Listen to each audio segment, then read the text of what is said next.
ଯେଉଁ ଛାତ୍ରଛାତ୍ରୀମାନେ labour card scholarship ବା ନିର୍ମାଣ ଶ୍ରମ ସ୍କଲାରସିପ୍ ଆପ୍ଲାଏ କରିନାହାନ୍ତି କିଛି ଟେନସନ୍ ନିଅନ୍ତୁନି, କାରଣ ତାର ଲାଷ୍ଟ ଡେଟ୍ ଘୁଞ୍ଚି ଯାଇଛି, ଯାହାକି 31 ଜୁଲାଇ 2024 ପର୍ଯ୍ୟନ୍ତ ଆପ୍ଲାଏ ହେବ। କିଛି ଦିନ ଷ୍ଟେଟ୍ ସ୍କଲାରସିପ୍ ପୋର୍ଟାଲ କାମ କରୁନଥିଲା, ଯାହା ଏବେ ଠିକ୍ଠାକ୍ କାମ କରୁଛି। ତେଣୁ ଆପଣମାନେ ଜଲ୍ଦି ନିଜର ସ୍କଲାରସିପ୍ ଆପ୍ଲାଏ କରିନିଅନ୍ତୁ। ଦୁଃଖଦ କଥା ହେଉଛି କି ଏବେ ବି ସ୍କଲାରସିପ୍ରେ କିଛିଟା କୋର୍ସ ଆଡ଼୍ ହୋଇନାହିଁ।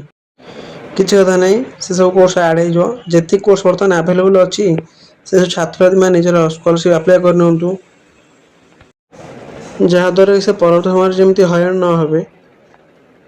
ଚାଲନ୍ତୁ ଦେଖିବା କେଉଁ କୋର୍ସ ସବୁ ଆଡ଼୍ ଅଛି। ମାତ୍ର 4ଟି କୋର୍ସ ଆଡ଼୍ ଅଛି, ଯାହାକି BED, BHED, MED, डिग्री बा +3, जूनियर बा +2 एवं PG।